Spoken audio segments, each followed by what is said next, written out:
Hi everyone, this is BB Davis here at 1021 Magazine, and we continue the conversation, and you're welcome to join in. This is our interactive live stream moment right here at 1021 Magazine, where the motto is Limitless and Timeless. Welcome all new subscribers to the channel. I'm your host all week as the discussions will intensify. And of course, we'll have some lighthearted moments in there for a very serious pandemic, virus that has shown us all over the world deadly factual consequences. I'm BB Davis. I'm the publisher and founder of 1021 Magazine, and you're at the live stream where we discuss a lot. I was going to do a 3-part series, but this is a lot deeper than 3 parts. It's even deeper than a week, but I feel that it is a lot more justified and good for others to talk about what is happening thus far throughout the United States on getting a handle on the coronavirus, as well as looking at everything all over the world. So welcome to the live stream. Again, it is interactive, so if you would like to express yourself in a mature and respectful, dignified manner, as much as you can under these circumstances, then the comments, questions, concerns, expressions are welcome. If you're looking at this live stream after the initial live chat, then you can check on this channel where the contributing editors and contributing interns will be loading the times that I will come on every day from this Sunday leading up to next Sunday.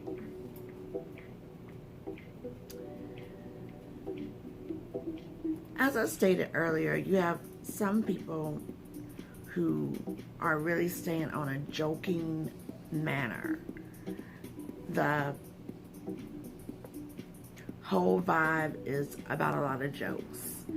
It was even more disturbing to see this kind of action on like my private social media where, okay, BB, you're just taking this way too serious. Well, it is supposed to be serious. And when you see it, because it's not just I know a lot of other people are seeing it, and it's just like you see the different responses, like enough of this already, or maybe we all should get it because I'm tired of it. Well, those are not real positive affirmations that's going up. It's really a immature, ignorant type of vibrations, and it shows just how spoiled many in the United States of America really are. One of the most powerful countries in the world. And of course you have freedom of expression. But there's a time and a place for everything, you know? There's a time, there's definitely a place for everything. There's a time and a place for jokes. There's a time and a place to just kind of shut that down a little bit. You don't want to go into a panic. I will continue to say that all week. Whereas you're putting so much on your immune system. But it's some serious times that we are facing, that the whole world is facing. And we must get it together. It is imperative that we get our minds right. You have to get your mind right.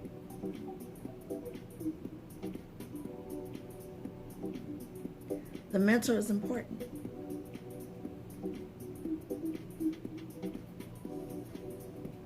Mentally, physically, emotionally, spiritually.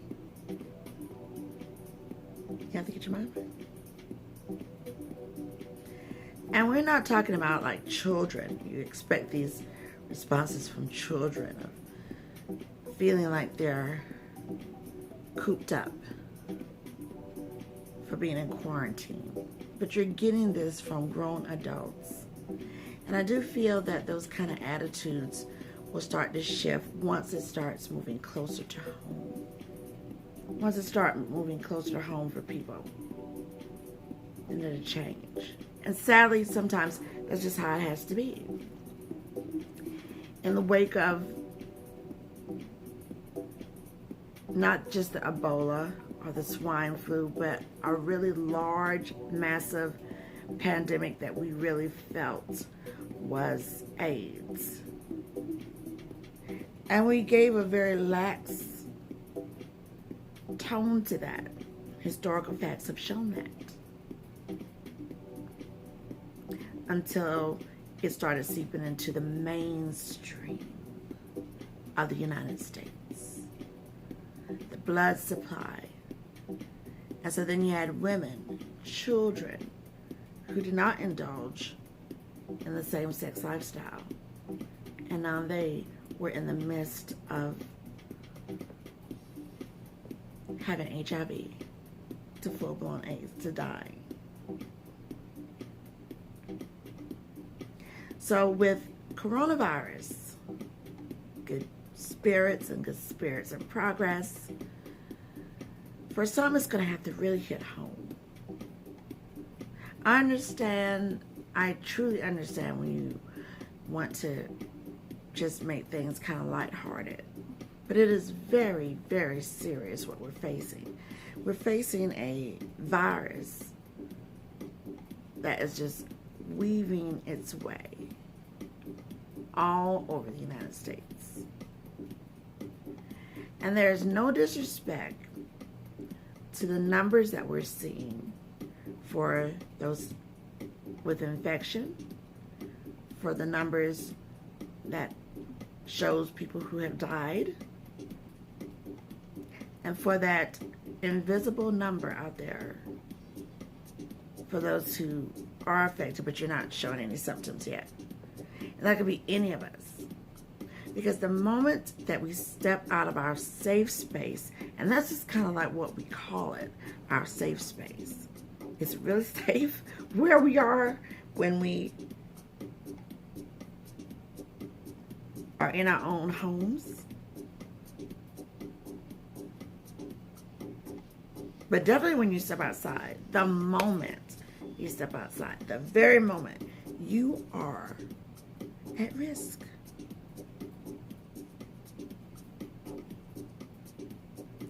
And I'm not doing this for a panic or a scare, but just for the realism.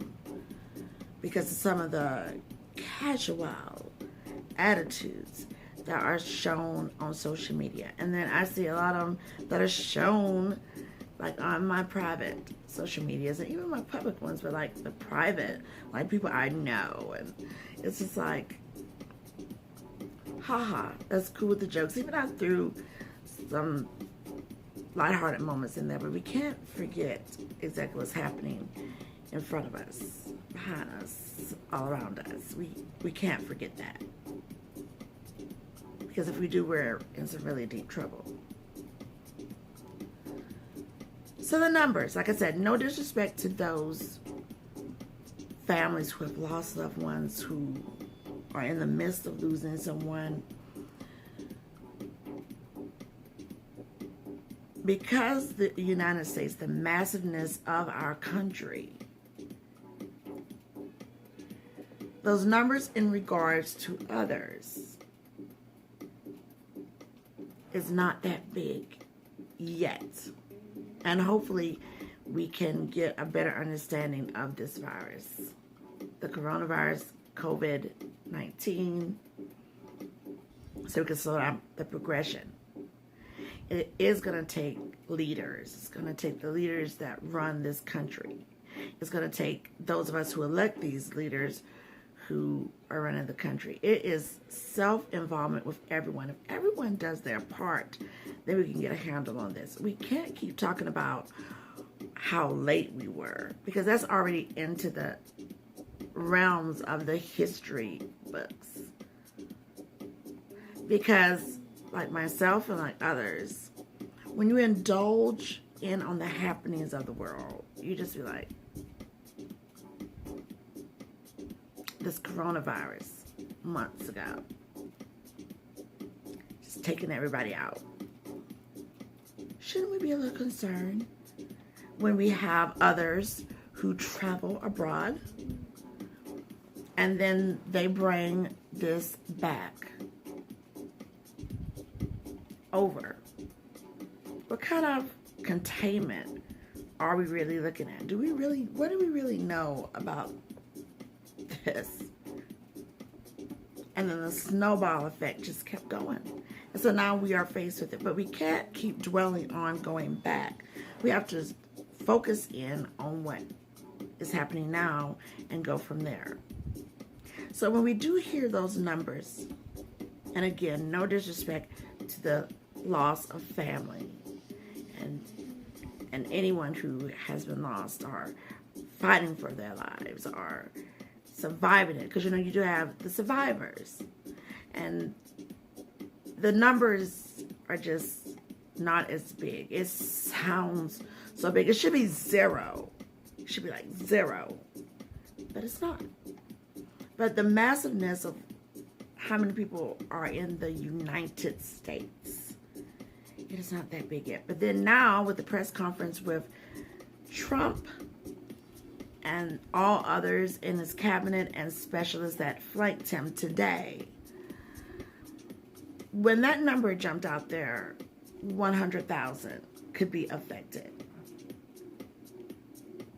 Now you are talking about the fright of it all.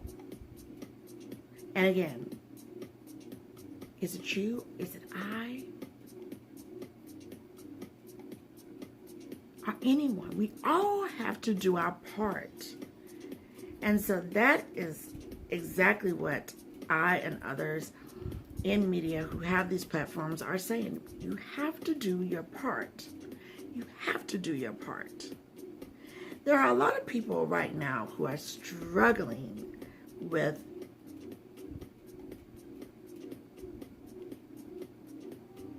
the very thoughts of curfews put in place by governors of various states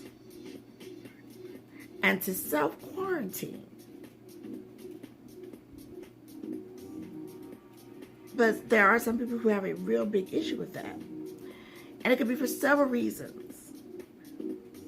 But if you know someone who struggles with that, you know, like they're always on the go, they love being on the go, they don't like to be cooped in, they don't like the idea of they have to stay in their own space and not have that human contact and stuff. If you know those people, you should reach out to them and be that lifeline for them, because they got to stay in. Because the more you venture out, if you don't have to, the more you are at risk.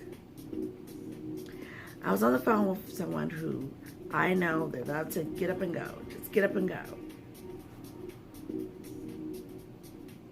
And they thought 2 days was cool for quarantine. And I was like, do you understand the gravity of this? That you only go out when needed. We are grown people. I locked myself down for 7 days. And I was perfectly fine with it. But see, I'm one of those people who, when you're traveling, you're always on the go. Flying here, flying there, driving here, driving there.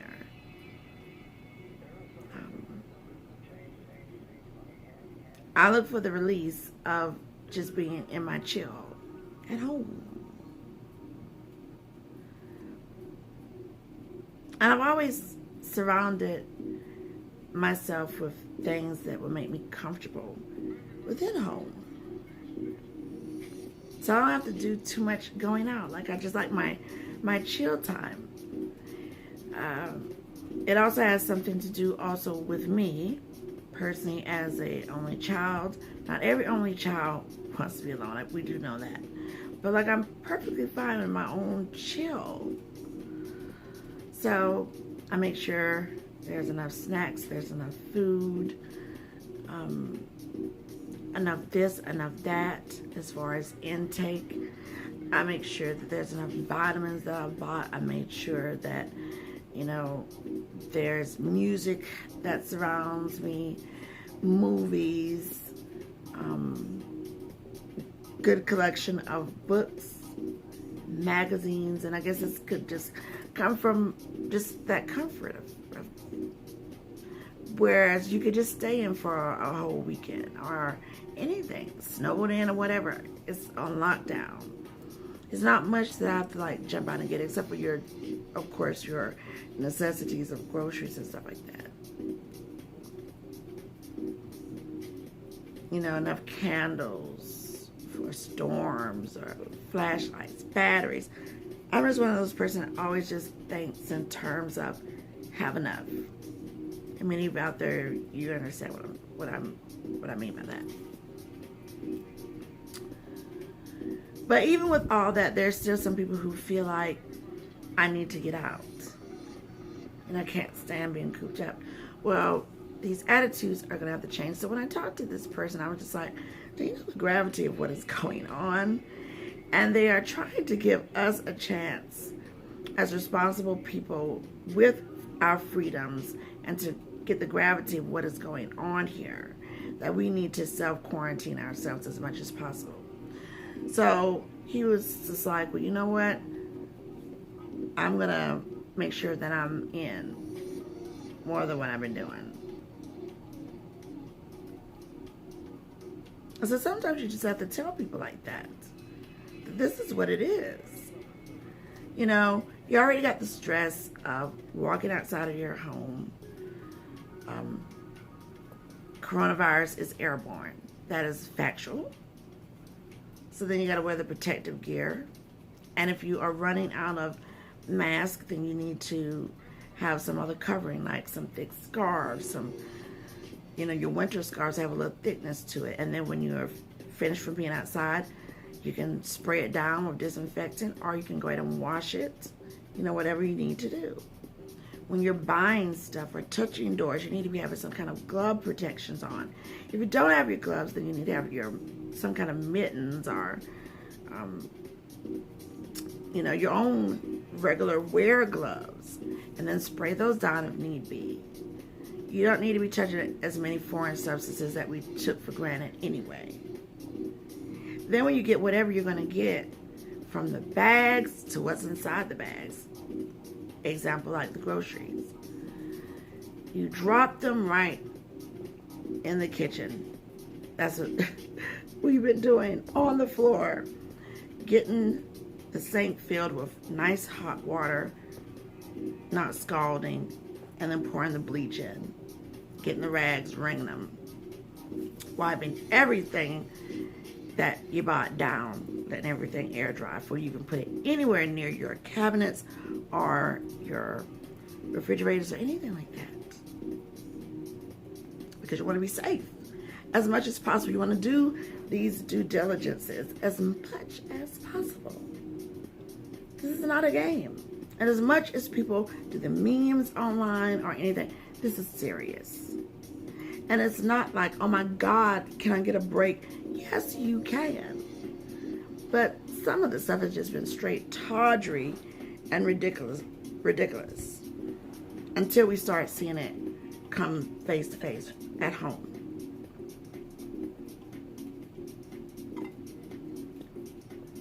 This is a delicious herbal tea that I made with echinacea. I've always been that chica with the herbs. So I always had it around, even before this epidemic. I had it usually for like colds and stuff like that. So I have the herbs, and then you just take like a tablespoon, put it in water, and then add your other ingredients to it. Let it boil. You can even add a tea bag to it. So I added like green tea also with this, and with those herbs and with the natural raw sugar or without. You know, tea is medicinal. It's good for the throat. Adding in some honey, that's even better.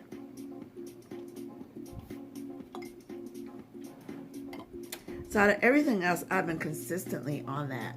And we'll be talking about a lot of that throughout the week. But I cannot express the seriousness of what's going on. Now, before I'm out, let me talk about that red eye situation. I was watching CNN, and they had the special on about the medical staff that were initially impacted at the nursing home.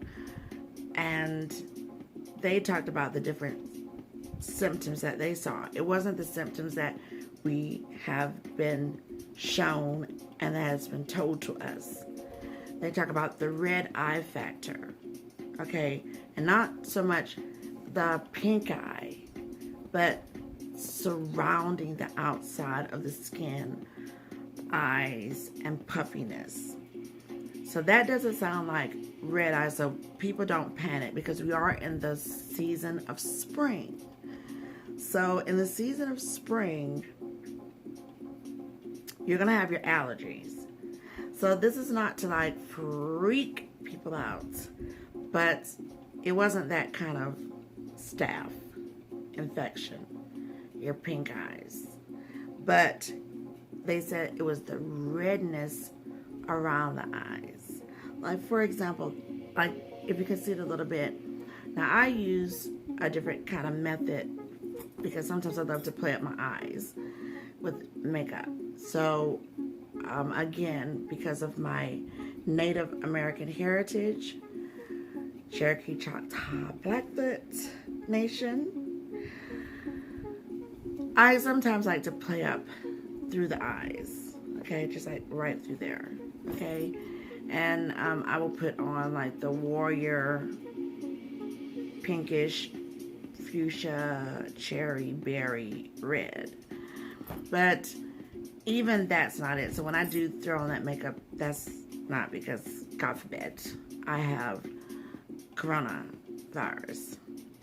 That's just me playing it up. But that's the closest that I can think of what the nurse was trying to explain about this was a symptom that was not put out there for the verbiage for the CDC or anything like that. And that's why you have to wonder what is going on. Of course, the CDC is overwhelmed with a lot of stuff.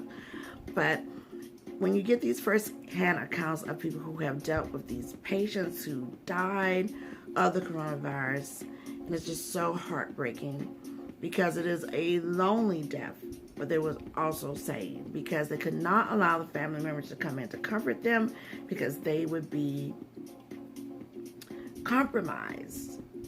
And that is the saddest thing. Because when your loved one is dying, you don't even care. Because that mindset is, for a lot of people, is like, I don't even care if I get it. I want to comfort my loved one. So they couldn't go in. The family members were not letting them in. But these accounts that they have told us from Washington State is one that is not being talked about enough. Now, I did go online to see if it was talked about enough. There are like 4 days, 5 days out, they're talking about that, but they're leaning more toward the pink eye, the red eye, and that is not what she said. She definitely made it clear that she wasn't talking about the red eye. It was red outside of the eye and swollen. So we're in allergy season. Don't freak out if you feel like, oh my God, they said red eye. It's a different kind of red eye.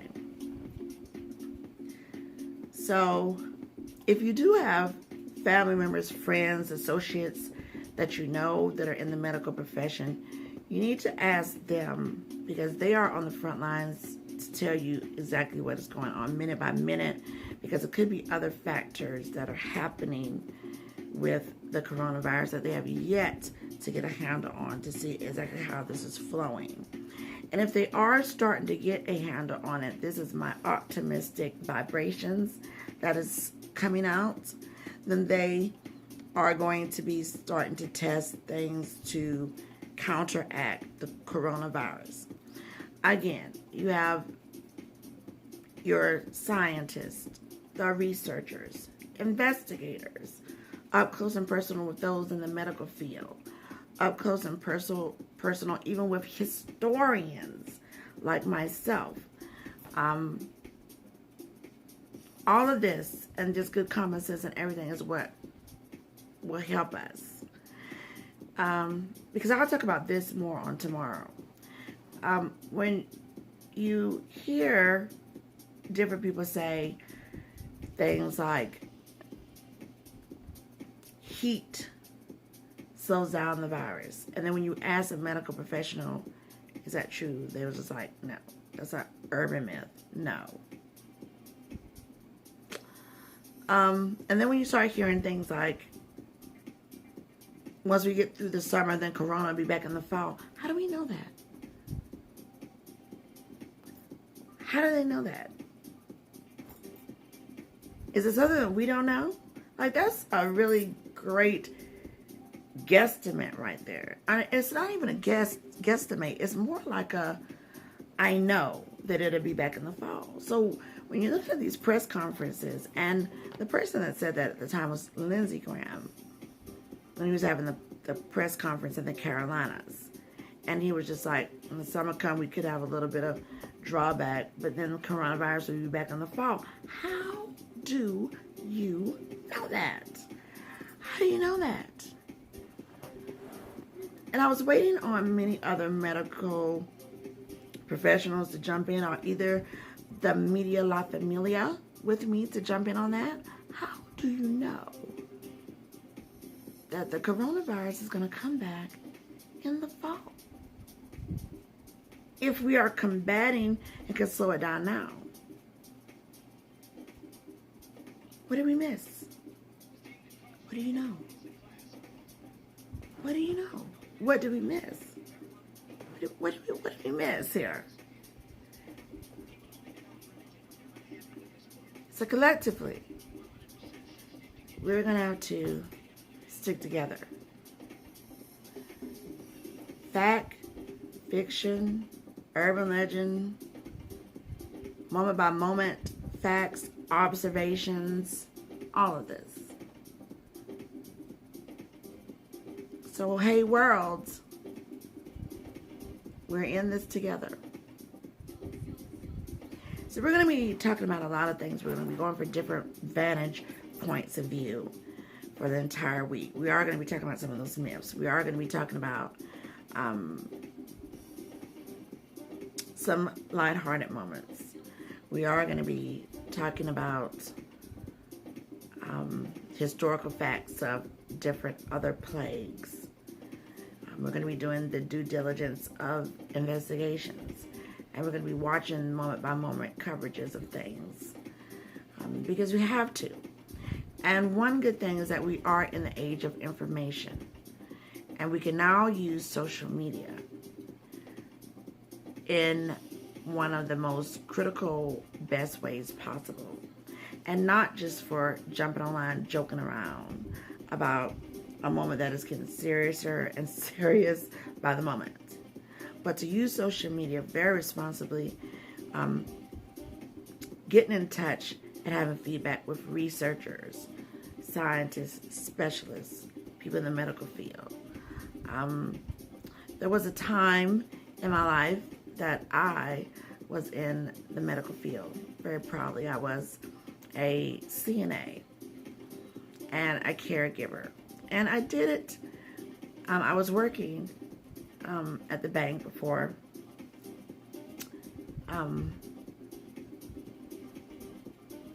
taking on this 1021 as a publisher fully. And I did it because it was a grieving process. I had my great-grandmother in my life for 29 years. She was born in 1891 and she transitioned in the year 2000 at 109 years old. And she assisted doctors during her time as a younger to more mature woman.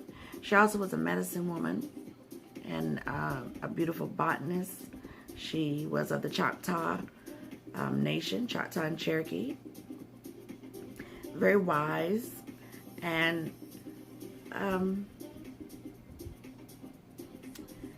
my grandmother and all of us, we collectively took care of my great-grandmother until the end of her life here on earth, on the physical. And we had her at home. No thoughts of nursing homes, and that I don't thumb my nose up at anybody who has to make that choice, okay? But we didn't. And but I was so in my grieving stage, and I was like, how can I help others the way that my grandmother mostly took so good care of my great-grandmother and just impact others.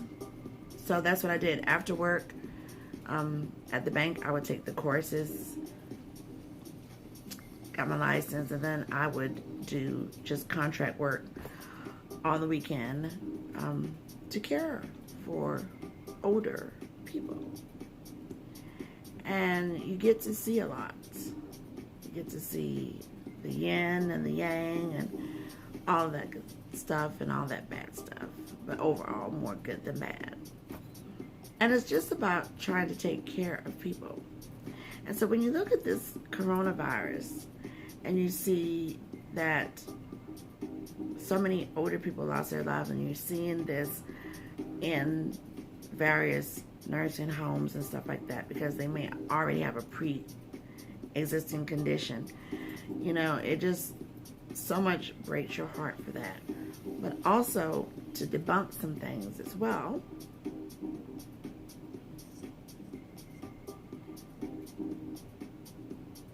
When they first said that the coronavirus was like younger, like babies and older people, there was this big gap here.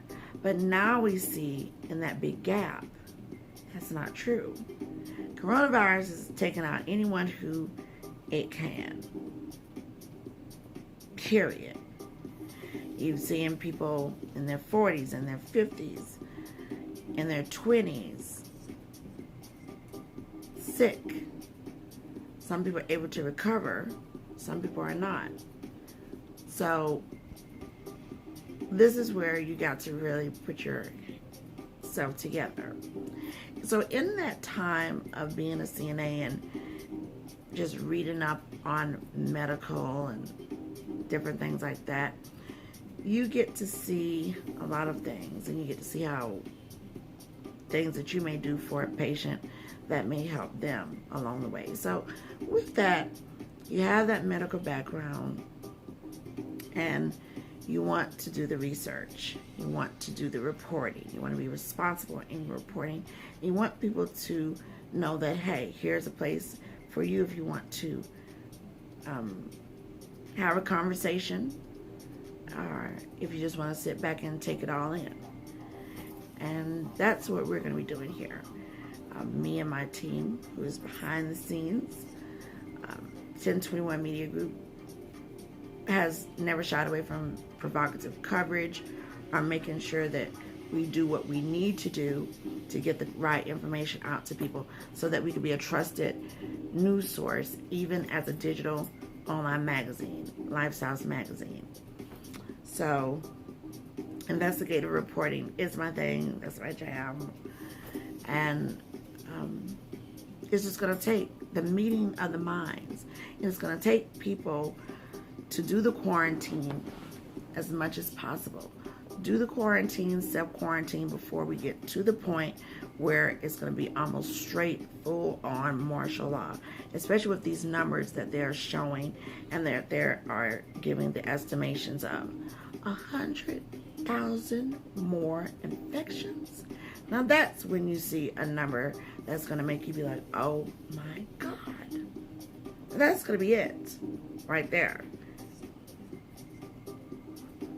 So we don't want to have our government and our state officials put it so much in place where it's going to be straight martial law. You already have curfews that are happening for people to be in, and this will slow down a lot of that infecting.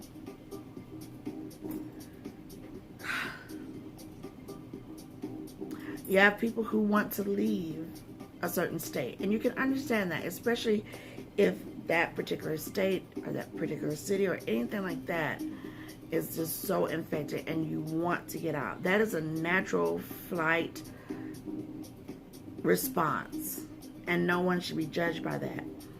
But these other states are now taking these precautions in here that no, you cannot come to this state.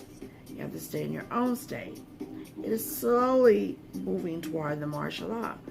You know, it's soon going to be, if we don't pull it together to do what's right and slow down these numbers, it's soon going to be like you can't even leave your county to go to another county. We don't want that as Americans. But everything that's taking place right now is for our greater good. And it's for the greater good of the country. So, lots more research for me to do. Lots more research for 1021 contributing editors and writers and interns to do. And we're glad to do that. Again, we're going to make sure we mix it up all week. Make sure you tune in to this channel and our social media platforms for the times that I will be coming on, because it will not always be at a certain time, because of a lot of other stuff that we have to do in the behind the scenes. And then of course making sure that you have the balance of doing what you need to do for the public, for information's sake, as a publisher and in multimedia, and also doing self-care, because I'm all about that as well. And I think that when you find that balance, then you can do that.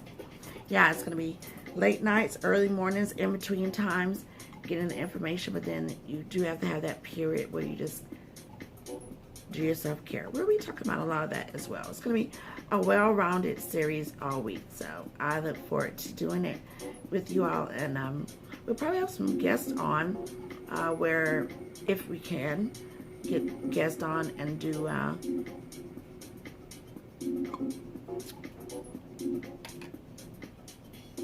nice chit-chat. We'll see how that goes.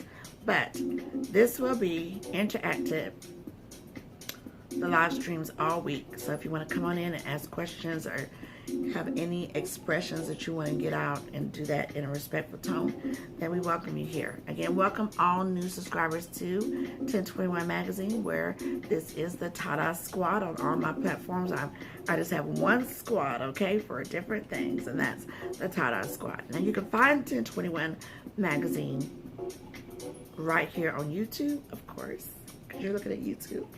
And you can also find us on Twitter. You can find us on Instagram. You can find us on Facebook. The official online presence is in its revamp stage after 18 years. So that will be coming back. It's in the designing stage. So that will be after summer that we should see 1021 Magazine back. online. From all of the past coverage will be coming back, as well as the coverage to carry on after the premiere. So just wanted to let you know that. I'm going to take a little bit of this music back here. So again, make sure you quarantine yourself as much as possible. Get out when you need to get out, and practice the great hygienes. Make sure through all of the kikis and the ha-has and the jokes and all that other stuff that you stay well informed on your local level as well as on the national level, whatever your preferred news sources are, because you need to be informed, because knowledge has always and will always be power. It'll always be power. And that's what you want to be. You want to be in the know. And then from there, you want to use your own deductive reasoning of what you need to do. So I look forward into getting more in depth into this series. And my prayer is for all of us all over the world to get through this moment, because it's going to be so imperative how we go forward in handling this virus, because this will be in the echelons of history. It will be in history books. It will be in the history books for a lot of people to see once we all have moved on, because that's just how history is. Like with any other viruses and disease and plagues that we read about, that others endured. And that would be the same thing that's going to happen for us. Someone will be reading about what we experienced in this pandemic. So we're going to be talking about just a lot of stuff. And we talk about things that some people may not be even in a believer of. And then that'd be okay. Because it's all about sharing that wealth of information. It's all about doing the facts, the fiction, the opinions, historical things that maybe I might not believe in, but we're going to be just covering some things and try to make it as well-rounded as possible. Take good care of yourself, everybody. Good spirits and good spirits in progress. The time is now. Through our laughter and the jokes and all that other stuff is to really take things serious. Don't wait until it gets close to home. God forbid that it doesn't. But don't wait for it to get close to home, for you to start saying, okay, let me take this serious. Take things serious now. For your babies, those of children, nieces, nephews, and all that good stuff, for the youth, you know, it could be quite hard for them to want to be isolated. Find ways to make it a lot better for them. And also, too, find ways to make it better for you. If you're one of those people, too, who are struggling about, you know, being in on quarantine. Because it is serious. It is very serious. I cannot even explain that enough to you, how serious that what we're facing now. So I'll leave you with good vibes and find the balance of sticking with the latest that's happening, and then find some joy in other things that you can do. And we'll be talking about those things. We'll be talking about the balance of how to get through some things. Thanks for locking in. I'm BEBE Davis, publisher and founder of 1021 Magazine, where the motto is limitless and timeless, and you have been locked in, and more to come. Peace and love, everyone. Have yourself a good night. God bless America, and God bless the world. God bless all of us as we face this moment together. Take care of yourself, and more to come.